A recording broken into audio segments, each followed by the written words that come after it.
সেটা তো বোঝার আগেই তো বসাই দিলেন পরীক্ষাতে। না প্রথমত হচ্ছে প্রথমে যখন সিজিএফবি শুরুর দিকে আমি অনেকবার অ্যাটেন্ড করেছি, অ্যাওয়ার্ড পেয়েছি, আমাদের অনেক সুন্দর একটা সময় কেটেছে। আফটার মানে তারপরে আসলে অনেক বড় একটা লম্বা গ্যাপ হয়ে গেছে, আমিও এই প্রোগ্রামে আসিনি, অনেক বছর হয়ে গেল। অনেক বছর পর আর কি সিজিএফবিতে আসলাম, ভালো লাগছে, সব সাংবাদিকদের সাথে দেখা হবে, এটা নিয়ে আমি খুবই এক্সাইটেড। বিকজ হয় না, কাজের ব্যস্ততা বা সাংসারিক অবস্থা বা আমার বিশাল বড় একটা লম্বা সময় আমি সবার সাথে ওভাবে যোগাযোগ করতে পারিনি বা আমাদের কমিউনিকেশন ছিল না। আবার শুরু হচ্ছে কমিউনিকেশন, আবার যোগাযোগ শুরু হয়ে যাচ্ছে, আবার দেখা সাক্ষাৎ শুরু হয়ে যাচ্ছে, তো ভালো লাগছে। কাজের ব্যস্ততা কেমন যাচ্ছে, যেহেতু আপনি অভিনয় শিল্পী থেকে প্রযোজক পরিচালক হবেন সামনে, ইচ্ছা আছে নাকি? কাজের ব্যস্ততা এখন 840 নিয়েই যাচ্ছে, 840 নিয়েই ক্যাম্পেইনিং করছি, বিভিন্ন জায়গায় যাচ্ছি, দর্শকদের রিয়াকশন খুবই ভালো আলহামদুলিল্লাহ। সো এখন যদি বলা হয় ব্যস্ততা ইলহামকে নিয়ে এবং 840 নিয়ে। যদি 420 যাই, 420 সময় আপনি অভিনয় করেছেন, আর 840 ক্যামেরার পিছনে মানে সামনের পিছনে কোন জায়গাটা সবচেয়ে ভালো লাগতেছে?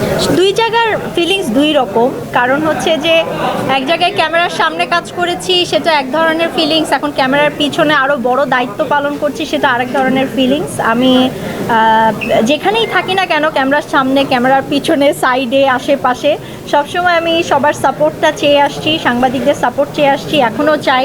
সো আশা করব যে আমি যেখানেই থাকি না কেন আপনারা সবসময় আমাকে সাপোর্ট করে যাবেন।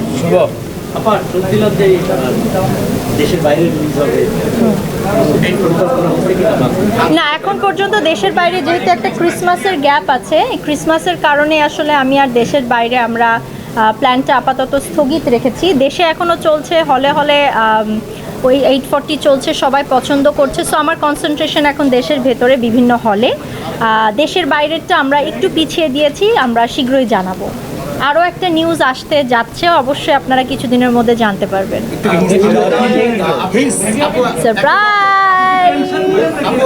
সারপ্রাইজ। একটা বক্তব্য বলেছেন যে 840-তে যদি আওয়ামী লীগ সরকার থাকতো তাহলে হয়তো মুক্তি পেত না, কিন্তু এখন শনিবার বিকেল আওয়ামী লীগ সরকার নাই, শনিবার বিকেল কি আসবে কিনা? শনিবার বিকেলের শুধুমাত্র আমি আর্টিস্ট, ডিরেক্টর হচ্ছে ভেতরে বসে আছে, প্রডিউসারও আছে। সো শনিবার বিকেল আসুক, এটাও আমি চাই অ্যাজ আ আর্টিস্ট হিসেবে। আর বাকিটা ডিরেক্টর এবং প্রডিউসারকে আপনাদেরকে জিজ্ঞেস করতে হবে। ডিরেক্টর কি এখন আমার জামাই? মানে আগেও তো ছিল আমার জামাই। সরি,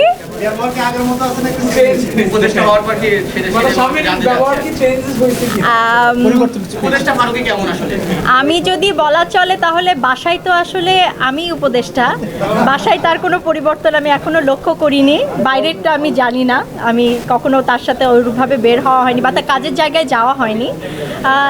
চেঞ্জ আমি কোনো লক্ষ্য করতে পারছি না, আমার কাছে একই রকম মনে হচ্ছে। খালি মনে হচ্ছে যে একটা আগে ছবি আলের জন্য কাজ করতো, এখন দেশের মানুষের জন্য কাজ করছে, এটা আমার খুব ভালো লাগছে।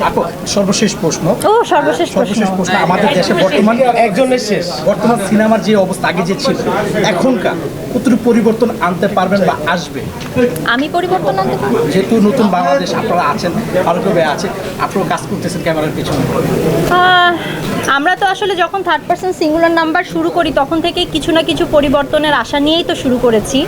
তো থার্ড পারসন সিঙ্গুলার নাম্বার থেকে এখন 840 অনেক পরিবর্তন এসেছে এবং আমি আশাবাদী যে ভবিষ্যতে আরও ভালো সিনেমা আমাদের বাংলাদেশে হবে এবং বাংলাদেশের সিনেমা সত্যিকারে ভালো পর্যায়ে যাচ্ছে। বিভিন্ন বাজেটের সিনেমা হচ্ছে, বিভিন্ন ধরনের সিনেমা হচ্ছে এবং দর্শকদের রুচির পরিবর্তন হয়েছে, তারা বিভিন্ন রকম সিনেমা দেখছে এখন। সো আমি অনেক আশাবাদী আরও অনেক চেঞ্জ আসবে, ভালো চেঞ্জ আসবে। আবার একটা ফান কোশ্চেন করি, কোশ্চেনটা হলো গিয়ে যে এখন নিজেকে আপনার ক্ষমতাবান বেশি মনে হয় কিনা? কি ক্ষমতাবান বেশি মনে হয় কিনা? আমি তো সবসময় ক্ষমতাবান। এখন না, আমি এসবে বিশ্বাস করি না। আমি একজন আর্টিস্ট এবং আমার সবচেয়ে বড় ক্ষমতা হচ্ছে আমার অডিয়েন্স, আমার সাংবাদিক ভাই বোনেরা। সো তারা যতদিন আমার পাশে আছে আমার কাছে মনে হয় আমি ক্ষমতাবান। তারা যদি আমার পাশ থেকে চলে যায় তখন হবে আমি ক্ষমতা তখন আমার থাকবে না।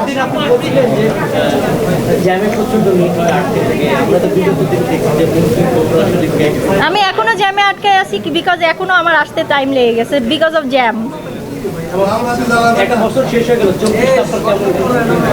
সব কিছু মিলিয়ে আমি বলবো যে আমি খুবই পজিটিভ একজন মানুষ। আমি কখনো নেগেটিভিটিকে খুঁজি না বা দেখার চেষ্টা করি না। সব নেগেটিভিটিকে দূরে সরিয়ে আমি এতটুকুন বলবো যে আমার প্রতি বছরই ভালো যায়, কারণ আমি ভালোর দিকেই তাকিয়ে থাকি। যে সকল ভালো স্মৃতি আমার থাকে সেগুলোকে আগলেই আমি সামনে এগিয়ে যাই। 2024 ভালো গিয়েছে আলহামদুলিল্লাহ, এবং আমি আশা করছি 2025ও ভালো যাবে। যেহেতু বাসায় আপনি উপদেষ্টা, হ্যাঁ, এটা কি অপরাধ? আগে বলেন, এটা অপরাধ? আমাদের মুগ্ধ করে Because I believe in simplicity and positivity, that's it. আপু বাসায় যেহেতু আপনি উপদেষ্টা, তো ফারুকি ভাই যখন বাসায় আসে, বাসায় বউ উপদেষ্টা হলে সংসার ভালো সুখে থাকে তো। আপনি দেশের কি পরামর্শগুলো, সমস্যাগুলো দেন যে ফারুকি ভাই দেশের দেশের সমস্যাগুলো আমি পরামর্শ দিব আলাপ করে কিনা আপনি পরামর্শ দেন কি? না, শেয়ারিং তো সবসময় আমাদের মধ্যে হয়, সেটা পলিটিক্স হোক, সেটা কাজ হোক, সেটা সিম্পল বাজারের হিসাব হোক, বা সিম্পল ইলহামের খাবার দাবার হোক, বা যে কোনো কিছু নিয়ে আমাদের আলোচনা হয়। হয়তোবা আমাদের সাংসারিক জীবন সুখের হওয়ার এইটা একটা কারণ, আমরা সব বিষয়ে আলোচনা করি, আমরা আর্গুমেন্ট করি না। সো এই আলোচনাটা আমার মনে হয় সব বিষয় নিয়েই হয়। স্পেসিফিক উপদেষ্টা হওয়ার কারণে যে দেশ নিয়ে এখন আলোচনা খুব বেশি হয় তা না, সবসময় যে কোনো বিষয় নিয়ে আমরা আলোচনা করতে স্বাচ্ছন্দ্য বোধ করি। হ্যাঁ, অভিনেত্রী হিসেবে মানে দেশের কি পরিবর্তন চান? ও as a অভিনেত্রী কি পরিবর্তন দেশ এবং আমার কাছে মনে হয় যে একজন অভিনেত্রী হিসেবে আমার এইটুকুন মনে হয় যে এমন কিছু নিয়ম করা উচিত যেটাতে আমাদের যে সকল ইয়াং জেনারেশন আছে, যারা ইয়াং ডিরেক্টর আছে, তারা যেন স্বাচ্ছন্দ্যে ভালোভাবে সুস্থভাবে সিনেমা বানাতে পারে, কোনো রকম বাধা বিপত্তি ছাড়া, এবং সেই সিনেমাটা প্রপারলি যেটা মানুষের জন্য ভালো হবে, দর্শকদের জন্য ভালো হবে, সেই সিনেমাটাও যেন এক্সিকিউট করার জন্য আমরা উদ্বুদ্ধ হই। এই সিচুয়েশনটাকে আমরা ঠিক করতে চাই। চারটা প্রশ্ন দিয়ে শেষ করবো। চারটা প্রথম হচ্ছে অভিনেত্রী তিশার কাছে জানতে চাইবো যে মোস্তফা সরোয়ার ফারুকী হ্যাঁ। পরিচালক হিসেবে কেমন, হ্যাঁ। তার আর্টিস্টদেরকে কিভাবে ট্রিট করে, বা তার আমরা তো দীর্ঘদিন অভিনয় করেছে, সেই জায়গাটা প্রথমে জানতে চাইবো।